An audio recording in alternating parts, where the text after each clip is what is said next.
தலைவர் பொன்மனச்செம்மல் டாக்டர் எம்ஜிஆர் அவர்களின் ஆசியோடும் புரட்சித் தலைவி அம்மா அவர்களின் ஆசியோடும் மாவட்ட கழகத்தின் சார்பாக மாணவரின் சார்பாக நடைபெறும் என்ற மொழிப்போர் தியாகிகள் தினத்திற்கு வந்திருக்கிற உங்கள் அனைவரையும் இருகரம் கூப்பி வழங்கி வரவேற்கிறேன். இன்று நிறைந்த தலைமையேற்று நடத்தி கொண்டிருக்கும் எங்களுடைய மனிதநேய பண்பாளர் எங்கள் மதிப்பிற்குரிய மாவட்ட செயலாளர் மாணவர் மாவட்ட செயலாளர் திரு தச்சை கணேசராஜா அவர்களே, மற்றும் மாணவரின் மாவட்ட செயலாளர் திரு முத்துப்பாண்டி அவர்களே, மற்றும் கழக முன்னோடிகள் பெரியவர்கள் அனைவரும், மேடையில் இருப்பவர்களும் மேடையில் கீழே அமர்ந்தவர்களும் அனைவருக்கும் எங்கள் மருத்துவரணி சார்பாக என்னுடைய தாழ்மையான வணக்கத்தை தெரிவித்து துவக்குகிறேன். மொழிப்போர் தியாகிகள் தினம். போர் பல விதமான போர்கள் பார்த்திருக்கோம். நாட்டை பாதுகாப்பதற்கு போர், குடும்பத்தை பாதுகாப்பதற்கு போர், யுத்தம், ஊரை பாதுகாப்பதற்கு யுத்தம். மொழிப்போர் என்ற ஒன்று மிக பெரிய அளவில் வெடித்து சிதறி இந்த அளவுக்கு வரலாற்று நிகழ்வாக மறுக்க முடியாத வரலாற்று நினைவாக நிற்கிறது என்றால் அந்த மொழியின் மீது உள்ள காதல் மட்டுமல்ல, பற்று, ஒரு ஈர்ப்பு. இது மொழி மட்டுமல்ல, என்னுடைய உயிர் என்ற நினைப்பு.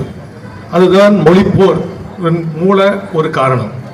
இந்த மொழிப்போர் அப்படின்னு சொல்லும் பொழுது ஒரு சிலர் சொல்லுவாங்க தமிழர்கள் தொடுத்த போர், ஒரு சிலர் சொல்வது தமிழர்கள் மீது தொடுக்கப்பட்ட போர், இந்தியின் மீது தொடுக்கப்பட்ட போர் என்று ஒரு சிலரும், இந்தி திணிப்புக்கு எதிராக தொடுக்கப்பட்ட போர் என்று சிலரும் சொல்வது உண்டு.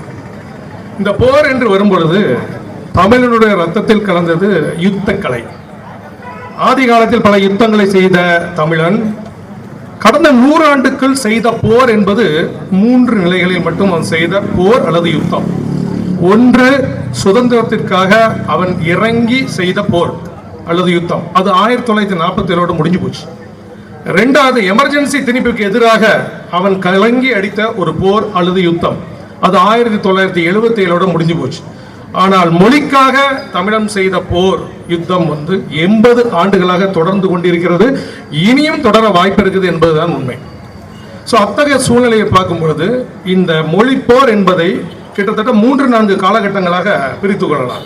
ஒன்று, சுதந்திரத்திற்கு சற்று முன்னதாக 1935-37 காலகட்டத்தில் நடக்கப்பட்ட முதலாவதாக மொழிப்போர் யுத்தம் நடந்தது. என்ன, அந்த சமயத்தில் ஆங்கிலேயருக்கு எதிராக மக்களை திரட்டி ஒரு பெரிய இயக்கத்தை நடத்தி கொண்டிருந்த காந்தியடிகள் அவர்கள் இந்திய மக்கள் அனைவரும் இணைந்து ஒரே மொழியை பேச வேண்டும் என்ற எண்ணத்திலும் ஆங்கிலேயருக்கு எதிராக நிற்க வேண்டும் என்ற எண்ணத்திலும் துவங்கப்பட்ட ஒரு காரியம்தான் ஒரு மொழி கொள்கை என்று இந்தியர்கள் முழுவதும் பேச வேண்டும் என்று அறிமுகப்படுத்தினார். காங்கிரஸ் கூட்டத்தில் அறிமுகப்படுத்தப்பட்ட அந்த விஷயத்தில் அப்பொழுதே சில முறுமுறுப்புகள் எழுந்தன. ஆனால் அதை தீவிரமாக அவர் நடைமுறைப்படுத்தும் பொழுது தன் மொழிக்கு ஆபத்து வந்துவிடும் என்று நினைத்த மக்கள் அதற்கு எதிராக எதிர்ப்பு கிளம்பிய பொழுது அது கொஞ்சம் கொஞ்சமாக அடங்கியது. அந்த சமயத்தில் இருந்த மதராஸ் மாகாண அரசு கடுமையான நெருக்கடி கொடுத்து மிகப்பெரிய அளவில் ஒரு கட்டமைக்கு விட்டப்பட்டு ஒரு வன்முறை கட்டமைத்து விட்ட சூழ்நிலையில் தான் முதலாவதாக மொழிப்போர் தொடங்கியது. இரண்டாவது மொழிப்போர் காலகட்டம் சுதந்திரத்துக்கு பிந்தைய காலகட்டம். அப்போது குடியரசுத் தலைவராக இருந்தவர்கள் ஹிந்தி என்ற கொள்கையை திணிக்க முற்பட்ட பொழுது தமிழன் கொந்தளித்து எழுந்தான் என்பது வரலாறு. அந்த சமயத்தில் எனக்கு முன்னே பேசியவர்கள் சொன்ன அந்த 3 பேர், முக்கியமாக அவர்கள் சொன்ன தாளமுத்து, நடராசன், இவர்களோடு சேர்த்து இன்னொருத்தர் என்னன்னா அண்ணாமலை பல்கலைக்கழகத்தில் பயின்று வந்த மாணவர் ராஜேந்தர் என்ற மாணவர். இவர்கள் 3 பேருடைய மரணம் மிகப்பெரிய அளவில் கொழுந்து விட்டு இருந்தது. காரணம் என்னன்னா, அதில் ஒருத்தர் இருந்தது அவங்க சொன்னது மாதிரி தெற்கு வியட்நாமில் அந்த டைம்ல புத்த பிக்குகள் அந்த யுத்தத்தில் அந்த யுத்தக்காரர்கள் வரும்பொழுது தன் நாட்டை பாதுகாக்க மொத்தமாக தன் மீது மண்ணெண்ணையோ பெட்ரோலை ஊற்றிட்டு கொழுந்து விட்டு எரிஞ்சாங்க. அதை பார்த்த மக்கள் வெறிகொண்டு எழுந்து போராடினார்கள். அந்த புத்த பிக்குகளின் அந்த கதையை பார்த்த நடராசன் தன்னைத்தானே தீ வைத்துக் கொண்டு எரிந்தார். அந்த பர்ன்ஸ் அப்படின்னு நீங்க கேள்விப்பட்டிருப்பீங்க. ஒரு மருத்துவராக சொல்கிறேன், அந்த எரிந்து சாவது என்பது ஒரு கொடுமையான விஷயம். பர்ன்ஸ்ல first degree, second degree, third degree, fourth டிகிரின்னு சொல்லுவாங்க. ஒவ்வொரு டிகிரியும் என்னன்னா மேல மட்டும் படுறது, முதல் லேயர்ல படுறது ஃபர்ஸ்ட் டிகிரி பர்ன்ஸ், அடுத்த லேயருக்குள்ள போது செகண்ட் டிகிரிமாங்க. மேல ஒரு சின்ன கங்கு பட்டாலே நம்மளால தாங்க முடியாது. இவர் பத்த வச்சுட்டு எரிகிறாரு, அநேகர் அதை பார்க்குறாங்க, அதை பார்த்து கொழுந்து விட்டு எரியுது மக்களின் உணர்வு.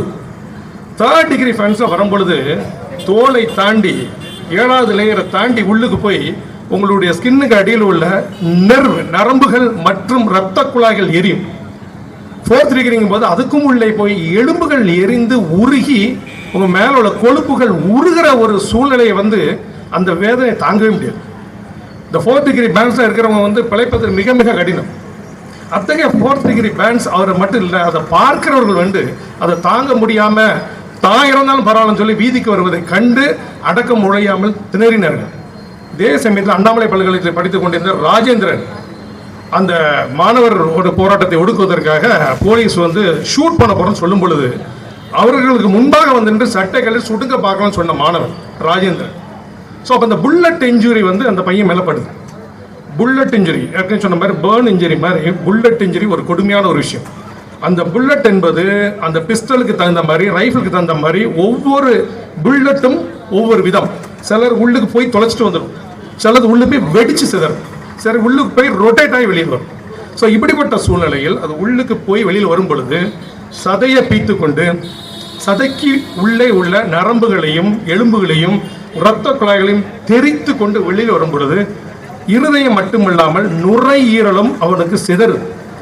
இதை சுற்றி இருந்து பார்த்து கொண்டிருந்த மாணவர்கள் உணர்ச்சி வசப்பட்டு பொங்கி எழும்ப அண்ணாமலை பல்கலைக்கழகத்தில் பற்றிய அந்த நெருப்பு தமிழகம் எங்கும் பரவியது. ஸோ மாணவர்கள், காலேஜ் பசங்க மட்டும் இல்லை, ஸ்கூல் பசங்க முதற்கொண்டு கட்சி சார்ந்தவர்கள் சாராதவர்கள் பொதுமக்கள் அனைவரும் வீதிக்கு வந்து போராடிய ஒரு பயங்கரமான நிகழ்வு. ஸோ அத்தகைய நிகழ்வுகள் ஒரு மொழியை காப்பதற்காக மக்கள் ஒருங்கிணைந்து செய்த அந்த விஷயத்துக்கு அச்சாரமாக இருந்தது இந்த 3 மொழிப்போர் தியாகிகள். நம்ம கழக முன்னோடிகள் எல்லாருடைய 12-17 பேரை வாசிச்சாங்க. ஒவ்வொருத்தர் ஒவ்வொரு விதத்தில் சிறப்பு என்ற பொழுது இந்த 3 பேருடைய மரணத்தை பார்த்தவர்கள் பொங்கி எழுந்து வந்தார்கள் என்றால் அது வந்து அதுதான் அதோட ரீசன். அந்த மொழிப்போர் வந்து இந்த அளவுக்கு வளர்ந்தது.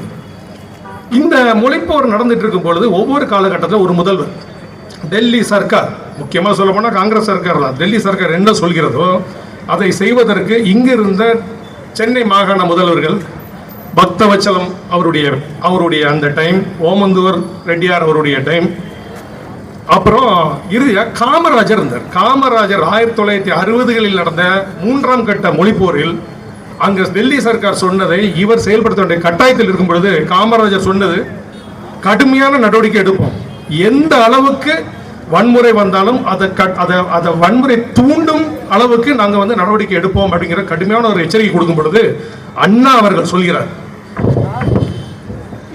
முந்தி 3 பேர் இருந்தார்கள், இன்று அன்றைய திராவிட முன்னேற்ற கழகத்தில் 3 லட்சம் உறுப்பினர்கள் இருக்காங்க, 3 லட்சம் உறுப்பினர்களும் நெஞ்சில் நாங்க வந்து அந்த புல்லட்டை வாங்குறதுக்கு ரெடியா இருக்கோம், தீயில் நடவடிக்கை ரெடியா இருக்குன்னு சொல்லும் பொழுது மக்கள் வீறு கொண்டு இருந்து தெருவுக்கு வந்தார். ஸோ அதை கட்டுப்படுத்த முடியாமல் அடுத்து வந்த தேர்தலில் தன்னுடைய ஆட்சியை பலி கொடுத்தது காங்கிரஸ். அன்றைக்கு பலி கொடுத்த அந்த தன்னுடைய ஆட்சியை பலி கொடுத்த காங்கிரஸ் இன்றளவு 50 ஆண்டுகள் தாண்டிய பின்பாகவும் மீண்டும் ஆட்சிக்கு நினைத்து கூட பார்க்க முடியாத சூழ்நிலை இருக்கிறது. காங்கிரஸ் ஆட்சியை விட்டு வெளியில போனது மிக முக்கியமான காரணம் மொழிப்போர். தமிழுக்கு துரோகம் செய்ததினால், தமிழருக்கு விரோதமாக செயல்பட்டதினால் ஆட்சியை இழந்து இன்றளவு வெளியில் இருக்கிறார் என்பது வரலாறு. இத்தகைய சூழலில் இவ்வளவு பேருடைய தியாகத்தோடு காக்கப்பட்ட நம்முடைய மொழியை காக்க வேண்டிய பொறுப்பில் நம்ம இருக்கிறோம். மக்களுடைய பிரச்சனைகளுக்கும் மக்களுடைய உணர்வுகளுக்கும் மதிப்பளிக்கக்கூடிய அனைத்து இந்த அண்ணா திராவிட முன்னேற்ற கழகம் இன்றைய காலகட்டத்தில் மொழிப்போர் தியாகிகளுக்கு ஒரு நினைவு நாளாக அனுசரித்து அவர்களுக்கு மதிப்பு மரியாதை கொடுத்து இந்த வரலாறை அடுத்த கட்ட தலைமுறைக்கும் கடத்தக்கூடிய ஒரு இயக்கமாக இருப்பது, அதில் நாமெல்லாம் பங்கெடுத்திருப்பது நமக்கெல்லாம் பெருமை. ஸோ அத்தகைய அனைத்து இந்திய அண்ணா திராவிட முன்னேற்ற கழகத்துக்கு இந்த மிகச்சிறப்பான மொழிப்போர் கூட்டத்திற்கு வந்திருக்கும் ஒவ்வொருக்கும் சொல்லக்கூடிய விஷயம் என்னவென்றால், வரலாறு மிக மிக முக்கியம். வரலாறை திரித்து கூறுவதில் வல்லவர்கள் திமுக மிக சிறப்பாக. அன்றைய திமுக அண்ணாவால் வளர்த்தெடுக்கப்பட்ட திமுக, இன்றைய திமுக யாரால் வளர்த்தெடுக்கப்படுகிறது நமக்கு தெரியும். மொழி என்றால் நாங்க தான் சொல்லிட்டு இருக்க ஒரு சிலர் நீங்க அவங்க பண்ற விஷயம் என்னன்னு பாத்தீங்கன்னா, மொழிக்கு எதிராக போராடுவது போல் ஒரு மாய தோற்றம். ஆனால் சன்ஷைன் ஸ்கூல்ல முதல் மொழி பாடம் ஹிந்தி இல்ல பிரெஞ்சு இல்ல ஜெர்மன், தமிழ் கிடையாது. சன்ஷைன் ஸ்கூல் யாருக்குள்ள ஸ்கூல் தெரியுமா? சன் குடும்ப நிறுவனத்தின் அவங்களுடைய குடும்பத்துக்கான ஸ்கூல். சன்ஷைன் ஸ்கூல் நம்பர் 1 ஸ்கூலாக அவர்கள் எப்படி ப்ராஜெக்ட் பண்றாங்க, வருடத்திற்கான ஃபீஸ் 5 லட்சம் ரூபாய் ஆரம்பம். வெளியில பேசுறது மொழி தமிழ் ஊச்சி மூச்சு எல்லாம் சொல்றாங்க. அங்க போனீங்கன்னா உங்களுக்கு தமிழே கிடையாது. இன்னைக்கு சேனல் ஆரம்பிக்கிறாங்க எல்லா ஊர்லயும். நம்மளோட உணர்வை தூண்டி ஏதோ தமிழை பாதுகாக்க மாதிரி சொல்றாங்க ஒழிய ஒவ்வொரு ஸ்டேட்லையும் போய் அவங்க மொழியில தான் ஆரம்பிக்கிறாங்க. அங்க போய் வந்து சூரியன் டிவின்னு சொல்லி வைக்கல. எல்லா ஊர்லயும் அவங்கவுங்க லாங்குவேஜ் வச்சு அந்தந்த மாநில மக்களை ஏமாத்தி அந்த கமர்ஷியல் ஆஸ்பெக்ட்ல என்னென்ன பண்ணணுமோ மிக சிறப்பாக செய்து வருகிறார். இதில் தான் இந்தி. அப்ப நம்ம எல்லாம் இந்திக்கு கண்டிப்பாக எந்த மொழிக்கும் அஇஅதிமுகவோ நாமோ எதிர்ப்பு கிடையாது. ஆனா நம்முடைய மொழியான தமிழ் என்று வரும் பொழுது அதற்கு எதிராக எந்த மொழியை திணிக்கப்பட்டாலும் களம் கண்டு இறங்கி அதை எதிர்த்து நிற்பதற்கு அஇஅதிமுகவும் நம்முடைய தலைவர்களும் தொண்டர்களும் தயாராக இருக்கிறார் என்பதை இந்த தருணத்தில் நம்ம ஆணித்தரமா சொல்றோம். இந்தி அப்படிங்கும் பொழுது அறிஞர் அண்ணா அவர்கள் ஒன்று சொல்றார். இந்தி இதமாக ஆரம்பத்தில், இந்தி லாப நோக்குடன் இடையில், இந்தி இருமாப்புடன் இறுதியில் அப்படிங்கிறார். ஸோ இந்தியுடைய நோக்கம் அதுதான். முதல்ல என்ன சொல்றாங்க, இந்தியும் தமிழும் என்று கொண்டு வருவார்கள். அடுத்து தமிழும் இந்தியும் என்று கொண்டு வருவார்கள். அடுத்து இந்தியும் தமிழும் என்று ஆகி இறுதியில் இந்தி மட்டுமே என்று கொண்டு வருவதற்கு முயற்சிக்கிறாங்க. ஆனால் இருமொழி கொள்கை தான் வேண்டும் என்று சொல்லி ஆணித்தரமாக வித்திட்டவர் அறிஞர் அண்ணா. அத்தகைய வழியில் இன்றைய தினத்தில் நம்முடைய பேர் இயக்கமும் இன்றைய தினம் மாநகர மாவட்டத்தில் மிகச் சிறப்பாக மனிதநேய பண்பாளர் திரு தச்சை கணேசராஜ் அவர்கள் தலைமையில் செயல்பட்டு வருகிற நாமும் நம்முடைய அமைப்பும் குறிப்பாக நீ சிறப்பாக இந்த விஷயத்தை ஏறெடுத்திருக்கிற மாணவரையும் ஏறெடுத்திருக்கிற இந்த விஷயத்தில் இதை உள்வாங்கி இந்த மொழிப்போர் தியாகிகளுக்கு நம்முடைய மரியாதையை செலுத்தி, இந்த மொழிதான் நமக்கு உயிர், தாய்மொழி தான் நமக்கு உயிர், நம்முடைய அடையாளம், நாம் தமிழர்கள் அடுத்து இந்தியர்கள் என்று சொல்லி இந்த வாய்ப்பு கொடுத்த அனைவருக்கும் நன்றி சொல்லி விடைபெறுகிறேன். வணக்கம்.